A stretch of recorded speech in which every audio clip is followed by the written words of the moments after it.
शादी में बेटी को भूलकर भी मायके से न दे ये 6 उपहार, वैवाहिक जीवन में आ सकती हैं समस्याएं। जी हाँ दोस्तों, शादी में कई रस्में होती हैं जिनका अलग अलग महत्व होता है। हर एक रस्म एक परंपरा की याद दिलाती है और कुछ नया सिखाती है। इन्हीं में से एक है उपहार के लेन देन की बातें, जिनका ध्यान रखना जरूरी होता है।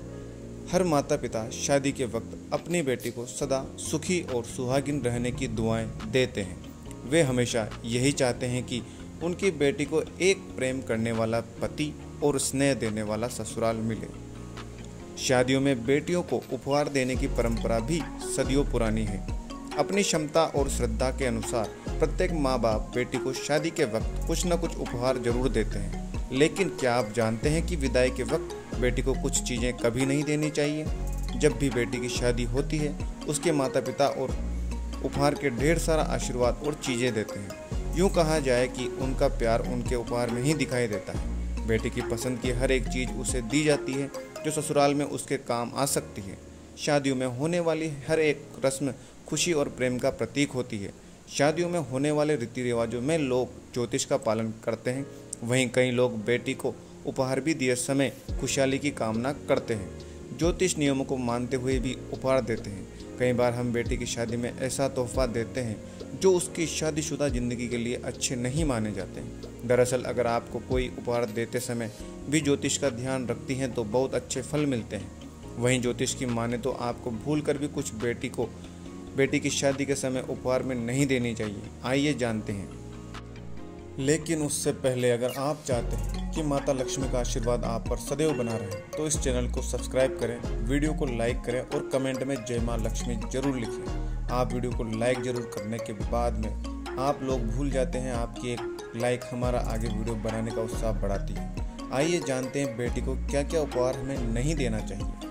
नंबर 1, बेटी की शादी में उपहार में न दे कांच का सामान।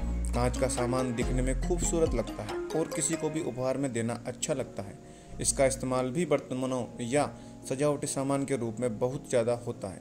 लेकिन यदि आप बेटी की शादी में कुछ उपहार देना चाहते हैं तो कभी भी कांच के बर्तन या अन्य कोई सामान नहीं देना चाहिए।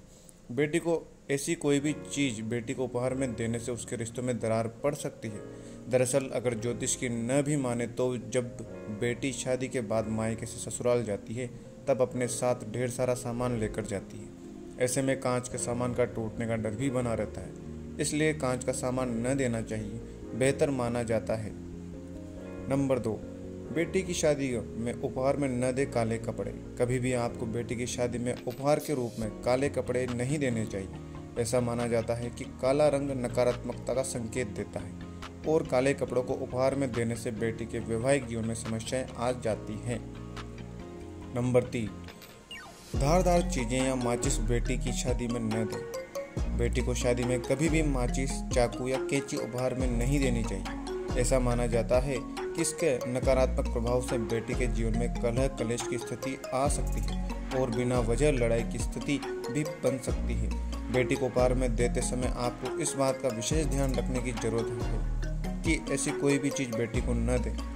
नंबर 4, बेटी को उपहार में न दें गैस चूल्हा या कोई ज्वलनशील चीज़। ऐसा माना जाता है कि आप भले ही बेटी की शादी में उपहार में कई चीज़ें क्यों न दे रहे हों, लेकिन आपको कभी भी गैस चूल्हा या कोई अन्य ज्वलनशील चीज़ बेटी को उपहार में नहीं देनी चाहिए। ऐसा माना जाता है कि अगर कोई गैस चूल्हा बेटी को उपहार में देता है तो ये इस बात का प्रतीक हो सकता है कि ससुराल में उनकी रसोई अलग हो जाए। दरअसल आप भले ही इस मानसिकता के साथ बेटी को उपहार में भी न दें, लेकिन ये बेटी के लिए शुभ नहीं होता है। इसलिए आपको गैस चूल्हे या इसके जैसी कोई अन्य चीज़ बेटी को नहीं देनी चाहिए। नंबर 5, बेटी को उपहार में न दें अचार। ज्योतिष में ऐसी मान्यता है कि कभी भी बेटी को मायके से अचार अपने ससुराल नहीं ले जाना चाहिए। वहीं अगर आप बेटी को उपहार में कोई सामग्री दे रहे हैं तो भूल कर भी अचार न दें। दरअसल अचार खट्टा होता है और ऐसा माना जाता है कि अचार उपहार में देने से बेटी के ससुराल के रिश्तों में भी खटास आ सकती है। इसके अलावा अचार में तेल का इस्तेमाल किया जाता है और जब बेटी मायके से विदा होकर ससुराल जाती है तो रास्ते में अचार से तेल निकलकर अन्य चीज़ों को खराब कर सकता है। इस वजह से अचार उपहार में न देने की सलाह दी जाती है। नंबर 6, झाड़ू। कई बार माँ बाप अपनी बेटी की हर सुख सुविधा का ख्याल रखते हैं, उसे सब कुछ देने की कोशिश करते हैं। इस चक्कर में कई गलत चीज़ें भी दे बैठते हैं। धर्मशास्त्रों के अनुसार बेटी को विदाई के वक्त झाड़ू या साफ सफाई से जुड़ी चीज़ें भेंट में नहीं देनी चाहिए। ऐसा करना उसके जीवन में दुखों का पहाड़ तोड़ सकता है। नंबर 7, सुई या नुकीली चीज़ें। बेटी को विदाई के समय किचन से जुड़ी ढेरों छोटी बड़ी चीज़ें दी जाती है। इस दौरान ध्यान रखें कि उसे कभी भी चाकू, छुरी, सुई या कोई अन्य नुकीली चीज़ ना दें। माना जाता है कि ऐसा करने से बेटी के दाम्पत्य जीवन में कटुता आती है। नंबर 8, छलनी। बेटी की शादी में किचन में उपयोग आने वाली तमाम छोटी बड़ी चीज़ें देते समय छलनी देने की गलती ना करें। बेटी को भेंट में आटा छानने की छलनी देना गलत है। यूँ कहें कि शादीशुदा बेटी को कभी भी आटे की छलनी नहीं देनी चाहिए। ये उसके दाम्पत्य जीवन को दुखी बनाता है। नंबर 9, मिर्च। भूल कर भी लड़कियों को विदा करते समय उनके साथ मिर्च न रखें। ऐसा करना उनके नए शादीशुदा जीवन में कड़वाहट घोलने के बराबर है। माना जाता है बेटियों के साथ मिर्च रखेंगे तो नए रिश्तों में शुरुआत से ही तकरार हो सकती है। अगर आपको उनको विदाई में कुछ देना ही है तो फल और सूखा मेवा रखना शुभ माना जाता है। नंबर 10, नमक। भूल कर भी बेटी को विदा करते समय उसे नमक नहीं देना चाहिए। नमक देने का अर्थ है कि आप नए रिश्तों में बेटी को सामंजस्य बैठाने से रोक रहे हैं। इससे यह संदेश जाता है कि आप चाहते हैं कि बेटी केवल मायके के रिश्तों को ही निभाए, नए रिश्तों में मिठास बनी रहे। इसलिए बेटियों को विदाई के वक्त मीठी वस्तुएं दी जाती हैं। बेहतर होगा कि आप उन्हें नमक की बजाय मिठाइयाँ देकर विदा करें।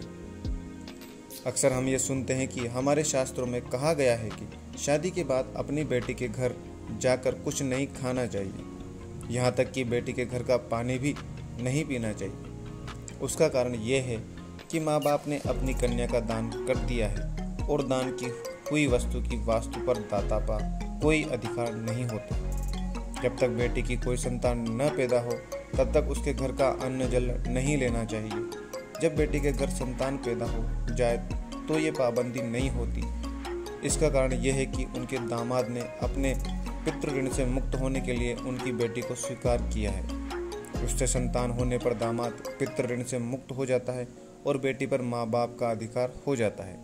तभी तो देहित्र या दोता अपने नाना नानी श्राद्ध तर्पण करता है और परलोक में नाना नानी अपने दोते का किया हुआ श्राद्ध तर्पण पिंड पानी स्वीकार भी करते हैं। अगर बेटी के घर पुत्र नहीं होकर पुत्री भी पैदा होती है तो भी दामाद पर से पितृ ऋण का भार समाप्त हो जाता है।